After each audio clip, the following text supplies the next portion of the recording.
శుభకార్యాలకు పూజార్ల కోసం వెతుకుతున్నారా? పూజారీస్.com లో అతి తక్కువ ధరలకే పూజార్లను ముందే బుక్ చేసుకోండి. వెంటనే కాల్ చేయండి. నమస్తే రమ్మగారు. నమస్తే జయ. రమ్మగారు, అదృష్టం దేంట్లో ఉంటుందండి? మన ఆలోచనలోనా, మన విధానంలోనా, ఎక్కడ అదృష్టం వస్తువుల్లో. మన ఏ వస్తువులో ఉంటుంది? ఏమో చెప్పలేకపోతాను జయ. నిజంగా అలా చెప్పగలిగితే ఆ, అవే కొనేసుకుంటాం అవే కదా. కొనేసుకుంటాం. ఇది అదృష్టం అని చెప్తారు.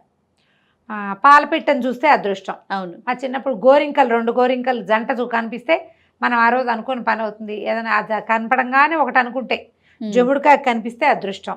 ఉమ్, ఏదో కనపడితే అదృష్టం. ఈ వస్తువులు పెట్టుకుంటే అదృష్టం. అదృష్ట గవ్వలు, అవును. తర్వాత అదృష్ట కాయిన్స్. ఆ ఫలానా కాయిన్ వచ్చాక ఆ టైంకి అది ప్రూవ్ అవుతుంది. ఉమ్, అదే అదృష్టం ఇంకొకటికి అవ్వదు. వెదురుగు చెట్లు పెట్టుకున్నాం మా ఇంట్లో, ఆ తర్వాత బాగా కలిసి వచ్చిందని చెప్తారు. వైభవలక్ష్మి పూజ చేసాం, ఆ తర్వాత కలిసి వచ్చింది. సంతోషమాత పూజ చేసాం, ఆ తర్వాత పిల్లలు పుట్టారు. అదే సంతోషమాత అందరికీ ఫలించదు, అదే వైభవలక్ష్మి అందరికీ ఫలించదు. మొన్న ఈ మధ్య ఎవరో చెప్పారండి, ఏదో వినాయకుడి బొమ్మట ఎవరో ఫ్రెండ్స్ ఇచ్చారు, అది ఇంట్లో పెట్టుకున్న కానీ చాలా బాగుంది, నాకు భలే కలిసి వస్తుందని చెప్పారు. వాళ్ళకి ఎందుకు గుర్తొచ్చింది. వాళ్ళకే కలిసి వచ్చింది. అదే వినాయకుడు నువ్వు తెచ్చిపెట్టుకున్నా, ఆ వినాయకుడినే తెచ్చిపెట్టుకున్నా, అలాంటి వినాయకుడినే పెట్టుకున్నా నీకు కలిసి రాకపోవచ్చు. పైగా ఈ కలిసి రావటం అనేది ఉంది చూసావు, అది ఏమన్నాలంటే మన నేతి బీరకాయలు నెయ్యి. నువ్వు నీకు కలిసి రావటం అనే పాయింట్ నీకు ఒకటి ఉంటుంది. మా ఇంట్లో ఏ గొడవలు లేకుండా ఉన్నాయి ఫలానా వస్తువు తెచ్చాక, మనకు అదే హాయ్. ఇంకోటికి డబ్బు వస్తుంది, వాడికి అదే హాయ్. డబ్బులుంటాయి, ఇంట్లో కొట్లాట్లు ఉంటాయి. ఇదేంటి మేము కొట్లాడుకుంటాం అనుకోడు వాడు, డబ్బే వాడికి ఇంపార్టెంట్. కొట్లాటలు సహజం. ఒక్కొక్కళ్ళకి ఆరోగ్యం బాగుపడుతుంది, అది వాళ్ళు అది అదృష్టంగా ఫీల్ అవుతారు. చూసావా, అదృష్టము రకరకాలు ఉంటాయి. అదృష్టం వచ్చే విధానాలు రకరకాలుగా ఉంటాయి. ఒకటికి ఫలించింది, ఇంకొకటికి ఫలించదు. చిన్న చందమామ కథ చెప్తాం, దీన్ని నమ్మద్దు. మీ అదృష్టం మీదే, మీ జాతకం మీదేలాగా. వాళ్ళకి కలిసి వచ్చిందని మనకు కలిసి వస్తుందని నమ్మబోకండి. తెచ్చుకొని చూడండి, కుదరలేదనుకో వదిలేయటమే, ఇంకోటి ట్రై చేయాలి మనం. ఈ కథ భలే బాగుంటుంది.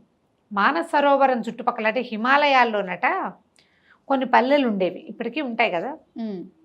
వాళ్ళకి గోసంపద అధికంట. అడవి ఆవుల్ని తోలుకుంటూ వెళ్ళేవాళ్ళు. పచ్చిక బయళ్ళల్లో మేసొచ్చేవి. చలి తక్కువగా ఉన్న ప్రాంతాల్లో కాలంలో ఆవుల్ని బయటికి పంపించేవాళ్ళు అనమాట. అయితే ఏంటంటే హిమావత్ పర్వత ప్రాంతం అవటం వల్ల కామధేనువట వచ్చి ఆవుల్లో కలిసి మేత మేసేదట. కామధేను అంటే ఏది? స్వర్గంలో ఉంటుంది, లక్ష్మీదేవితో పాటు పుట్టింది, కోరిన కోరికలు తీర్చే ఆవు. చాలా విశేషమైనదిగా చెప్తారు. స్త్రీ ముఖం ఉంటుందని ఆవుకి, కనపడదు మనకేమి. అయితే ఈ మంద చూసినప్పుడు ఏదో కొంచెం ఎక్కువగా ఉన్నట్టు తోచేది, లెక్క పెడితే ఇంటికి వచ్చాక కనపడేది కాదు. వెళ్ళేటప్పుడు 100 ఉండేవి, వచ్చేటప్పుడు 100 ఉండేవి, మధ్యలో ఏవో ఎక్కువ ఉన్నాయి అని భావన కలిగించేది, కానీ ఉండేది కాదు. వచ్చి ఆవిడ ఏంటంటే ఆలమందలతో పాటు కలిసి అక్కడ గేజింగ్ తిరగడానికి, గ్రేజ్ దొడ్లు తిరగాలి కదా ఆవులు, పాపం బాగా నడిచి తిని చేస్తే వాటికి అరుగుదలకు వచ్చి పాలు బాగా వస్తాయి. అయితే రోజు ఇట్లా తిరిగేది. అయితే ఆ ఊళ్ళలో ఒక ముసలి ఒకతను ఉండేవాడు.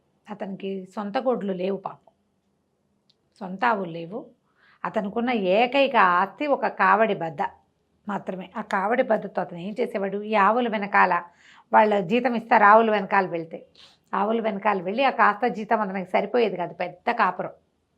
ఆ చితుకులు అవి ఎండుకర్రలు అవి ఏరుకుని కావడికి 2 పక్కల వేసుకుని కావడి మోసుకుంటూ వచ్చేవాడు. చాలా బాగుండేది అతని జీవితం, హాయిగా ఉండేవాడు. మొత్తానికి ఏదో వచ్చేవి, సరిపోయేది. అయితే ఏమైందట, ఒకరోజు ఆయన ఏం చేశాడు, ఆవులు ఏవో పరిగెడుతుంటే ఈ కావడి బద్ద ఉంది కదా, ఆ బద్దతోటి హెహే హెహే హెహే అని ఆవుల్ని అదిలించాడు. అదిలిస్తే ఆ మందలో ఆ రోజు కామధేను ఉంది. ఓహో, ఈ కామధేను ఒంటి మీద రోమాలు ఉంటాయి కదా, మామూలుగా ఆవులకు ఒంటి మీద సన్నటి నూగు ఉంటుంది కదా, ఆ ధేను ఒంటి మీద ఉన్న రోమాలు ఒక 2-3 ఆ కావడి బద్దలో చిక్కుకున్నాయి. కావడి బద్ద చిన్నగా పగుళ్ళు వేస్తే, కావడి బద్ద అంటే వెదురుది కదా, వాస బొంగుని ఇట్లా ఉంచుతారు ఆ మధ్యకి చీల్చి. ఇతను ఏం చేశాడు, ఆ బొంగుతో అదిలిచ్చాడు. తర్వాత సాయంకాలం వచ్చేటప్పుడు చితుకుల్ని పోగు చేసుకున్నాడు. పోగు చేసుకుని భుజం మీద వేసుకుంటే తేలిగ్గా ఉంది. 2 పక్కల చితుకులు ఉన్నాయి. ఏంటి ఇంత తేలిగ్గా ఉంది, బరువు అనిపించట్లేదు ఏమిటి అని ఇంకా కొన్ని పోగు చేసి మూట కట్టాడు. మళ్ళీ భుజాన్ని వేసుకున్నాడు, అది తేలిగ్గానే ఉంది. తను జీవితంలో మోయలేనన్ని చితుకుల్ని ఆ కావడి బద్దల మీద వేసుకుని తెచ్చేసుకున్నాడు.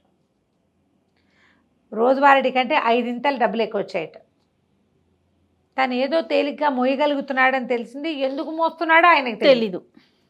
రోజు ఆవుల వెనకాల పోయేవాడు. 2 పక్కల 2 పెద్ద పెద్ద మూటలు, ఒక 5-6 మనుషులు మోయగలిగేన్ని చితుకులు దొరికేవి.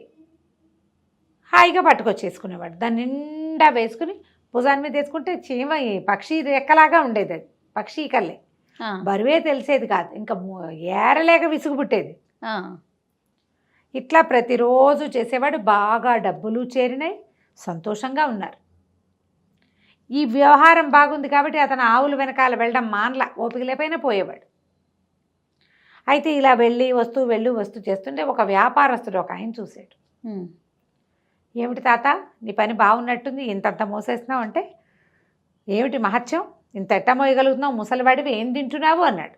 తిండిలో ఏముంది బాబయ్య, అదే రొట్టెలు అదే కూర. మహత్యం అంతా నా కావిడి బద్దలో ఉంది. ఈ బద్దని భుజం మీద తెచ్చుకుంటే బరువే తెలియదండి. నేను ఇంటి దగ్గర బస్తా మోయలేను, కానీ కావిడి బద్దతోటి మాత్రం మోసేస్తా. ఇది మహిమగల కావిడి బద్ద అని చెప్పాడు. చెప్పి కానీ మనకు కొంతకాలం చేస్తూ ఉంటే ఇంతకుముందు ఇది లేదు, ఇప్పుడు కొత్తగా వచ్చింది అన్న అవగాహన మనకి రాదు. ఎప్పుడో స్ట్రైక్ అవుతుంది. స్ట్రైక్ అయినా దాన్ని మనం పోగొట్టేసుకుంటాం. ఈ ప్రస్తుతం లభిస్తున్న తీవ్ర సుఖం మీదే ఉంటుంది మన దృష్టి అంతా. మనుషులం కదా. సరే, ఆయన ఏమన్నాడు, ఏదే బద్ద ఇడిదే అని పుచ్చుకున్నాడు. పుచ్చుకుంటే కావిడి బద్దకి ఒక తూకంగా ఒక బరువు ఉంటుంది ఖచ్చితంగా. ఇంత పొడుగు వాసం పొంగు కదా, బరువు లేకుండా ఎలా ఉంటుంది? అవును, ఈయనది ఈకలా ఉంది. అయ్యో బాబోయ్, ఏమిటి ఇంత తేలిగ్గా ఉంది, చాలా బాగుంది, సరే నాకు ఇచ్చేసి 300 దినారాలు ఇస్తానన్నాడు. 300 అంటే ఆ ముసలివాడి జీవితాంతం కూర్చుని తినచ్చు. ఆయన ఏమనుకున్నాడు, ఇంత బరువు తక్కువగా ఉండే వస్తువుతోటి మరింతగా పనిచేయించవచ్చు పని వాళ్ళతో అని చెప్పి తీసుకున్నాడు. కానీ చేశాడు. 300 చేతిలో పెట్టాడు. ఈ ముసలివాడు అప్పటికి 1-2 నెలల నుంచి బోళ్ళన్న డబ్బులు దాచుకున్నాడు. ఈ 300 దానికి ఎడిషన్ అయింది. అతనికి తెలియదు. తన అదృష్టాన్ని తనే తెలియక 300కి అమ్మేశాడు. అయినా అతనికి అది ఎక్కువే. ఇంకా పని చేయక్కర్లేదు, అది పెట్టుకుని తినచ్చు, అదొక ధైర్యం ఉంటుంది, డబ్బు. ఇలా ఆలోచించుకున్నాడు. ఈయన ఏం చేశాడు, వ్యాపారస్తుడు ఆ బద్దని అటు ఇటు తిప్పి పరిశీలించాడు. ఏమిట్రా అని. మధ్యలో కొన్ని చోట్ల పుల్లలు రేగిపోయి ఉన్నాయి. అంటే ఇప్పుడు మా వెదురు బద్దలు కొన్ని చోట్ల లేస్తాయి, మనం ఏదైనా పట్టుకుంటే కసక్కి దిగుతాయి చూడు, సన్న పేళ్ళుగా ఉన్నాయి. ఈయన ఏం చేశాడు, ఇంటికి వెళ్ళేటప్పుడు మధ్యలో ఎక్కడో ఒక వడ్రంగి పడి ఉంటే, అరే దీన్ని సన్నగా చిత్రికి పట్టి ఇవ్వని అది తీసి ఆ చేతిలో పెట్టాడు. ఆయన ఏం చేశాడు, చిత్రికి పట్టేది ఇట్లా రాసేది ఉంటుంది కదా, రాసేసాడు, బాగా గీసి పారేసాడు. గీసేసరికి లేచిపోయిన పేళ్ళన్నీ లేచి వచ్చేసినాయి. వాటితో పాటు కామధేనువు శరీరం నుంచి వచ్చిన రోమాలు కూడా రాలిపోయినాయి. ఈయన ఇచ్చేటప్పుడు తేలిగ్గా ఉన్న బద్ద పుచ్చుకునేటప్పుడు బరువుగానే ఉంది. ఇదేమిటి ఇలా బరువుగా ఉంది అనుకుంటూ ఇంటికి తీసుకెళ్ళాడు. అది బరువుగానే ఉంది. దానికి ఎంత బరువు ఉండాలో అంత బరువు ఉంది. అది ఎంత మోయగలుగుతో అంతే మోస్తుంది తప్ప ఎక్స్ట్రా అది మోయగలిగే వ్యవహారం దానికి లేదు. ఇంకా ఈయన ఏమిటి, దీన్ని ఎందుకు కొన్నాను నేను ఊహించింది ఏమిటి, ఇలా ఎందుకుంది అని ఆశ్చర్యపోతూనే ఉన్నాడు. కానీ వ్యాపారస్తుడు బోల్డ్ డబ్బు ఉండటం వల్ల అదో పెద్ద విషయంగా ఆయన భావించలేదు. అదో పెద్ద విషయంగా ఎవరికి కుదిరింది, అది ఆ ముందున్న ముసలాయనకి కుదిరింది. ఆయనకి 300 వచ్చినాయి. దాంతో పనిచేసిన నాళ్ళు డబ్బులు వచ్చినాయి, దాన్ని అమ్మేసినా కూడా డబ్బు వచ్చింది. అదృష్టాలు ఇలా ఉంటాయి. ఒకటి ఫలిస్తుంది, ఇంకొకటి ఫలించకపోవచ్చు. అది ఫలించటానికి అక్కడ ఒక కారణం కనపడుతోంది. అసలు ఏ కారణము కనపడకుండా కూడా అదృష్టం వస్తుంది మనకి. అవును, ఇది తెచ్చి పెట్టుకున్నాక నాకు బాగుంది అనిపిస్తుంది. ఓ వినాయకుడి ప్రతిమ, ఓ లక్ష్మీదేవి ఫోటో, లేదా ఒక ఏమంటారు మనీ ప్లాంట్ మొక్క, ఒక కొత్త వెండి వస్తువు, ఒక బంగారు వస్తువు, అది కొన్నాక చాలా వచ్చినాయి. ఇలా అనుకుంటాం కదా. ఖచ్చితంగా ఎవరి అదృష్టం వారి అందే ప్రూవ్ అవుతుంది. ఇతరుల అదృష్టాలని అనుకరించద్దు, బాధపడద్దు, దానికోసం భయపడద్దు, బెంగ పెట్టుకోవద్దు. మన అదృష్టం ఎందులో ఉంది అంటే ఆ టైంకి మన గ్రహస్థితిలో ఉంటుంది అంతే. వస్తువు ఒక వ్యాజమే. కలిసి వచ్చిన వస్తువులు, అచ్చొచ్చిన వస్తువులు అలా భావిస్తాం. అచ్చొస్తే మీకే అచ్చొస్తుంది, అచ్చొచ్చింది ఇంకోళ్ళకి ఇవ్వబోకండి. చక్కగా ఉంచుకోండి. తప్పకుండా. అంతే సంగతులు. నమస్తే రమ్మగారు. నమస్తే చెయ్యి.